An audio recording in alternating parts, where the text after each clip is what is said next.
Assalamu alaikum. Dear student, how are you?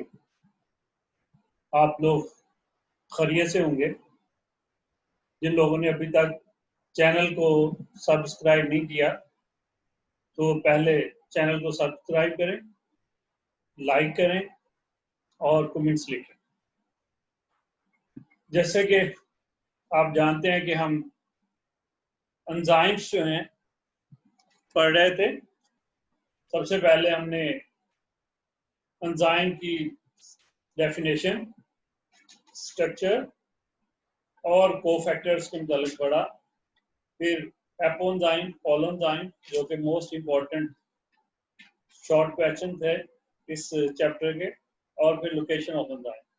आज हमारा topic है characteristics of enzyme and mechanism of enzyme action. तो शुरू करते हैं। सबसे पहले कैरेक्टरिस्टिक्स ऑफ एंजाइम जो हैं वो क्या हैं। जैसा कि आप जानते हैं कि एंजाइम्स जो हैं वो बायोकेमिकल कैटलिस्ट हैं। तो as a biochemical catalyst they have important characteristics। जैसे कि हम पहले ही जानते हैं कि all enzymes जो हैं they are globular proteins। आप लोग जानते हैं सब लोग कि enzymes जो हैं वो globular proteins हैं, क्योंकि ये डेफिनेशन में भी हमने पढ़ा। और प्रोटीन्स जो होती हैं वो दो तरह की हैं। दूसरी टाइप जो है वो हम आगे आप चैप्टर 2 में पढ़ चुके हैं, फाइब्रस प्रोटीन और ग्लोबुलर। और इनमें टर्शियरी स्ट्रक्चर जो है वो इम्पॉर्टेंट होती है। जैसे कि आपने डेफिनेशन में भी देखा कि एंजाइम्स जो हैं they increase the rate of chemical reaction. तो केमिकल रिएक्शन जो हैं उसके रेट को ये इंक्रीज करते हैं। तो they increase rate of reaction without being used up। क्योंकि एंजाइम्स जो हैं वो यूज नहीं होते, लेकिन वो उनकी जो सिंपल प्रेजेंस होती है वही रेट ऑफ केमिकल रिएक्शंस जो है उसको इंक्रीज कर देती है, यानी कि उनकी प्रेजेंस जो है वो रिक्वायर्ड होती है। तो अगला पॉइंट भी हमारा यही है, their presence does not affect the nature or property of end product। यानी कि एंजाइम की प्रेजेंस की वजह से जो प्रोडक्ट बना है ना तो उसकी प्रॉपर्टीज, क्वालिटीज या उसके कैरेक्टरिस्टिक्स जो हैं वो अफेक्ट होते हैं, और ना ही जो एंड प्रोडक्ट है उसमें कोई चेंज आती है। नेक्स्ट है, एंजाइम की बहुत कम मकदार होती है जो कि रेट ऑफ केमिकल रिएक्शन जो है उसको के लिए रिक्वायर्ड होती है।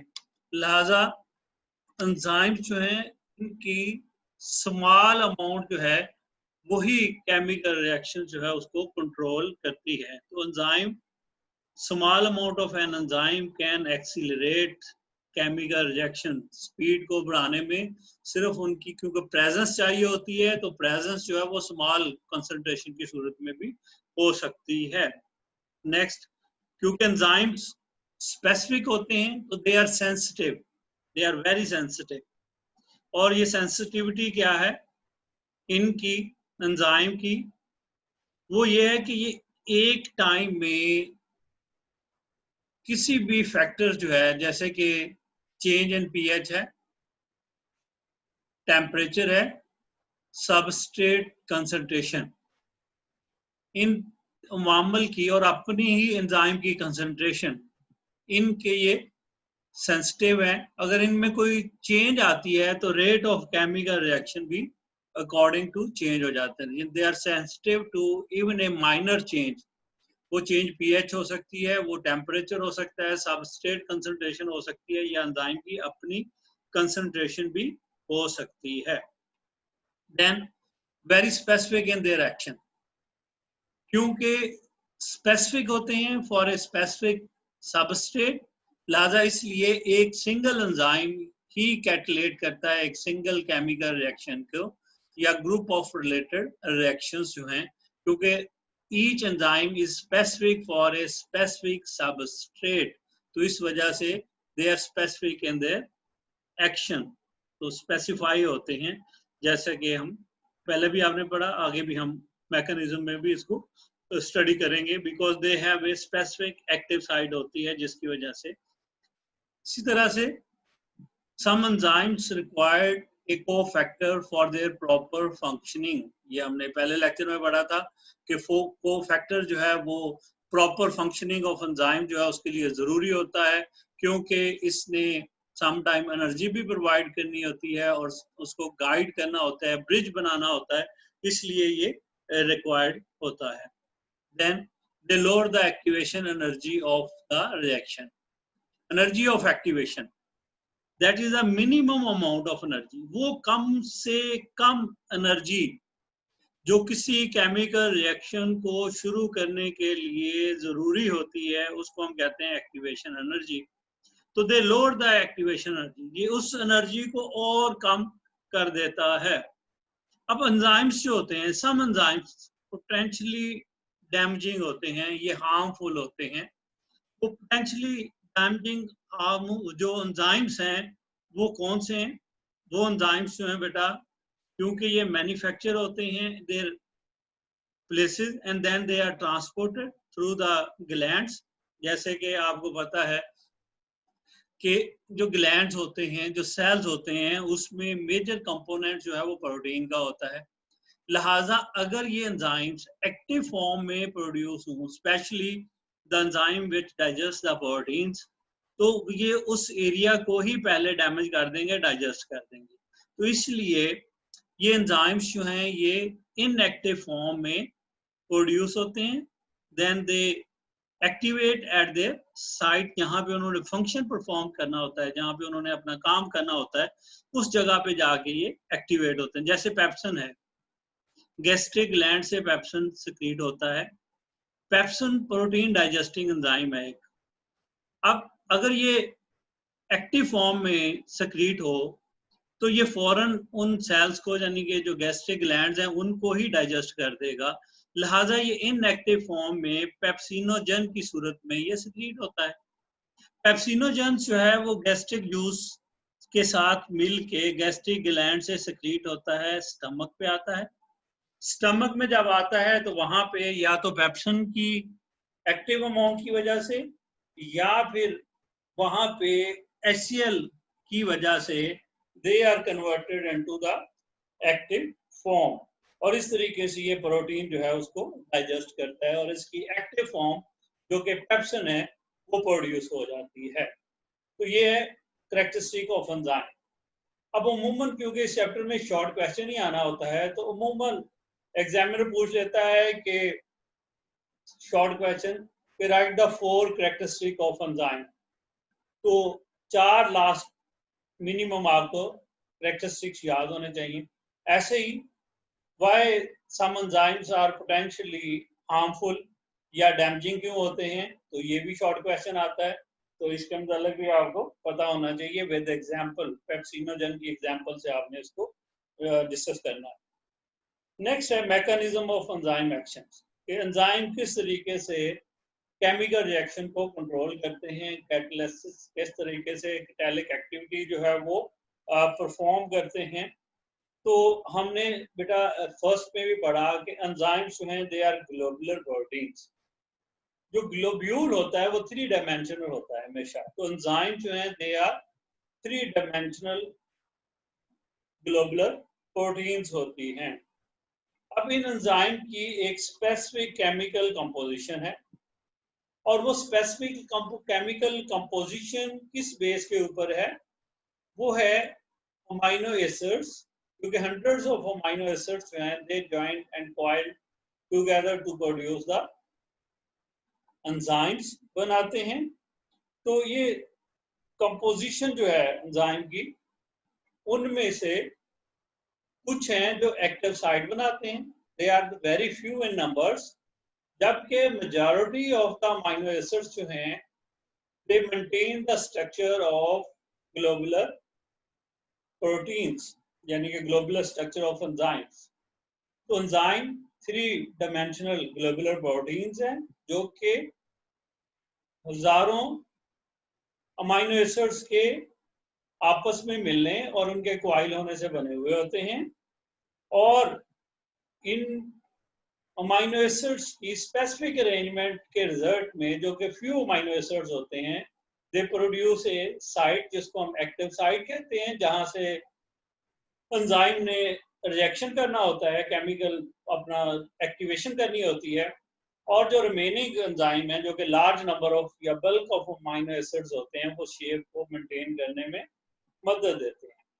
अब इस वजह से एंजाइम्स जो हैं वो स्पेसिफिक कंपोजिशन है उसकी, specific chemical composition due to the amino acid and a specific shape. इस तमाम प्रोसेस के रिजल्ट में ये जो सारी चीजें हैं, जिसमें अमाइनो एसिड की क्वाइलिंग है, ज्वाइनिंग है, फिर उसमें जो उसकी चार्ज बेरिंग साइड बनती है जिसको हम एक्टिव साइड कहते हैं, और फिर रिमेनिंग जो एंजाइम की बॉडी बनती है, इसकी कंपोजिशन अमाइनो एसिड की वजह से और एक स्पेसिफिक शेप होती है।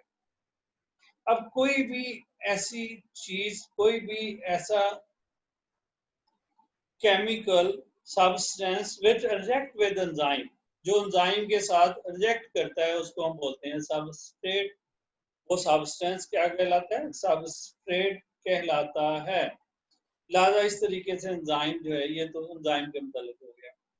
अब सबस्ट्रेट क्या है कि एंजाइम जो है, they can recognize a specific substance and react with a special chemical substance. Enzyme जो है एक सब्सटेंस को रिकॉग्नाइज करते हैं और फिर उसके साथ रिएक्ट करते हैं, तो उस सब्सटेंस को, उस केमिकल कंपोनेंट को, उस केमिकल सब्सटेंस को हम कहते हैं दैट इज ए सबस्ट्रेट। वो क्या कहलाता है?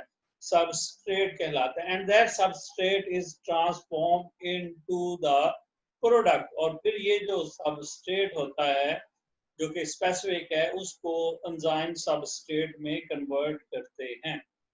अब एंजाइम मैकेनिज्म क्या है कि एंजाइम जो है that identify and react with a specific chemical substance which is known as substrate।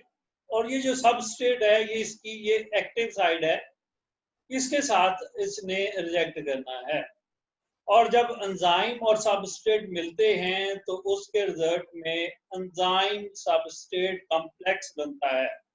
सबसे पहले ये सबस्ट्रेट जो है, ये एंजाइम की एक्टिव साइड के ऊपर आगे अटैच होगा, और इस तरीके से इन दोनों की अटैचमेंट की वजह से एंजाइम सबस्ट्रेट कॉम्प्लेक्स बनेगा, और जो एक्टिव साइट है वो अपनी कैटालिक एक्टिविटी जो है वो स्टार्ट कर देगी।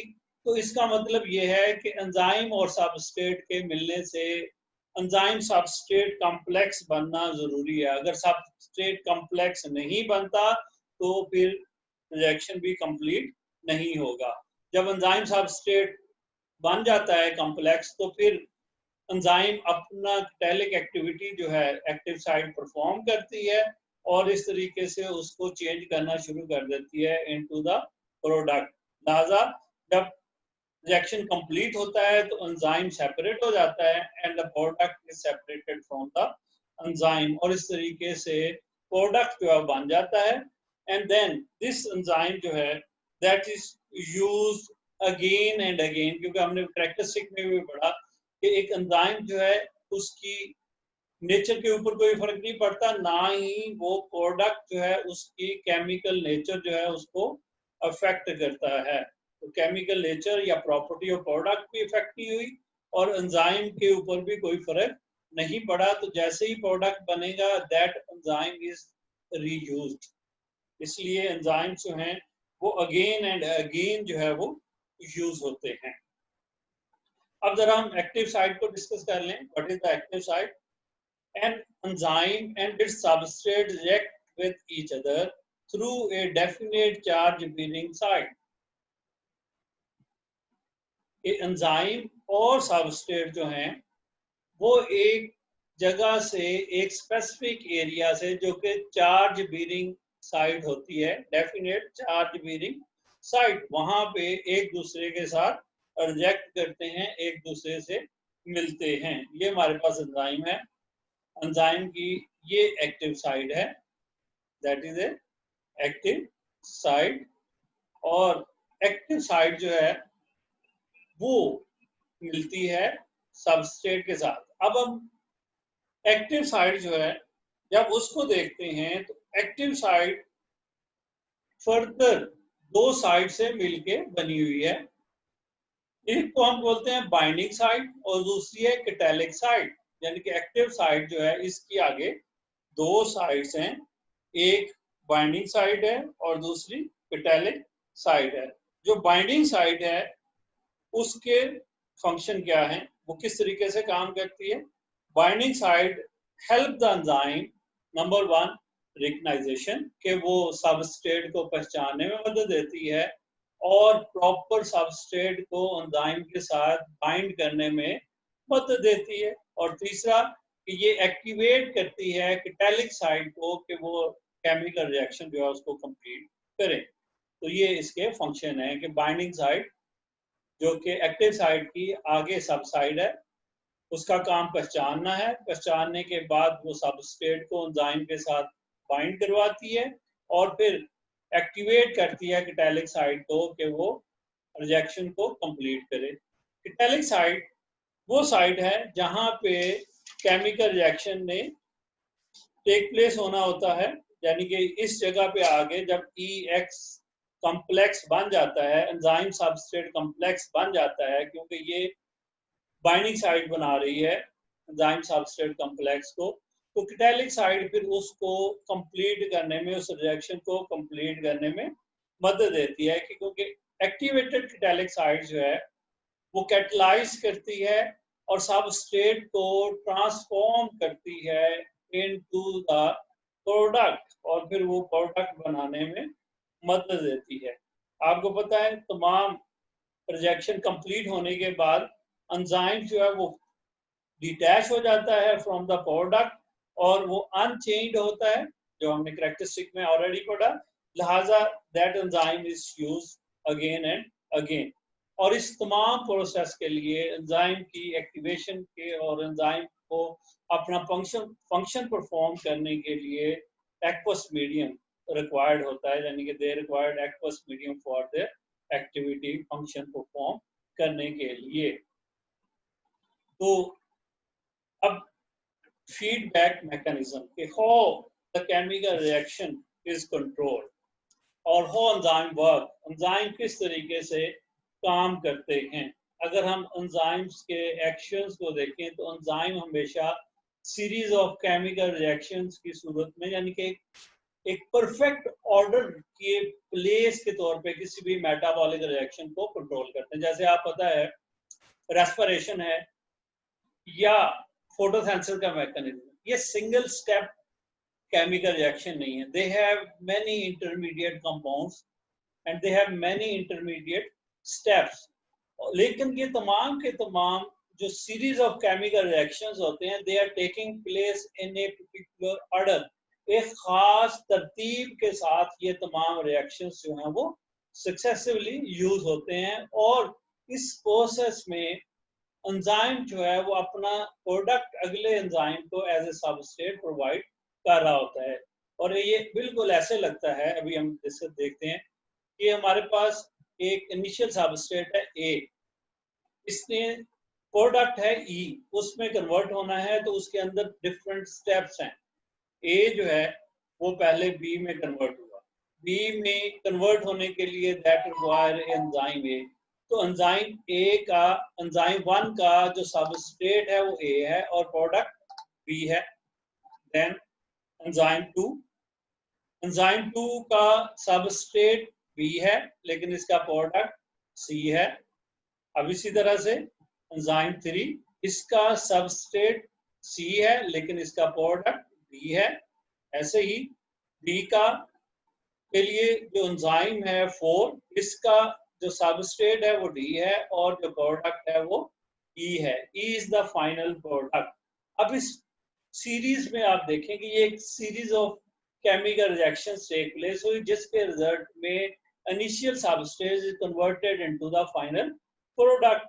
और इस प्रोडक्ट में एक सक्सेसिव सीक्वेंस ऑफ अरेंजमेंट है जहां पे एक एंजाइम कहता है कि लिटरली इस तरीके से काम कर रहा है कि वो अपने सबस्ट्रेट को हैंडेड ऑन कर रहा है from one enzyme to another enzyme in a enzyme chain, यानी कि ए ने बी को अपना सबस्ट्रेट को कन्वर्ट करके दिया, एंजाइम 2 ने 3 को, 3 ने 4 को, और इस तरीके से प्रोडक्ट जो है वो कंप्लीट हो गया। अब ये जो बॉडी में केमिकल रिएक्शंस होते हैं उसमें आप देखें फिर इंटरमीडिएट सबस्ट्रेट बनते गए। जो 1 का प्रोडक्ट था वो सबस्ट्रेट था 2 के लिए, जो 2 का प्रोडक्ट था वो 3 का सबस्ट्रेट था। तो ये एक sequence of reactions take place होता है।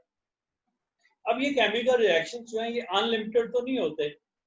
बॉडी के अंदर ये जो एंजाइम टू एंजाइम चेन होती है इसके दरमियान में एक एसोसिएशन होती है, और ये रिएक्शंस जो हैं ये एक प्रॉपर बेस के ऊपर टेक प्लेस हो रहे होते हैं। एंड जब इनकी ज़रूरत होती है तो according to the requirement of the body, यानी कि बॉडी की ज़रूरत के मुताबिक ये प्रोडक्ट बनता है। जब ये प्रोडक्ट बॉडी में कमी होती है या ज़्यादती होती है तो ये प्रोडक्ट किस तरीके से कंट्रोल होता है, तो वो मैकेनिज्म हम देखते हैं। सबसे पहले कि जब बॉडी में ई रिक्वायर अमाउंट में प्रोड्यूस हो जाता है, जब ई प्रोडक्ट फाइनल प्रोडक्ट बॉडी में रिक्वायर्ड अमाउंट में जितनी बॉडी को रिक्वायर्ड है उसके मुताबिक प्रोड्यूस हो गया तो फीडबैक इनहिबिशन होगी, और फीडबैक इनहिबिशन के रिजल्ट पे ए कन्वर्टेड इनटू बी रुक जाएगा, यानी कि एंजाइम 1 जो है वो अपना फंक्शन खत्म कर देगा, रिड्यूस कर देगा। तो ए से बी कम होगा तो केमिकल रिएक्शन जो है वो आहिस्ता ग्रेजुअली बंद हो जाएगा, क्योंकि जब बी अवेलेबल नहीं होगा तो एंजाइम 2 फंक्शन परफॉर्म नहीं करेगा।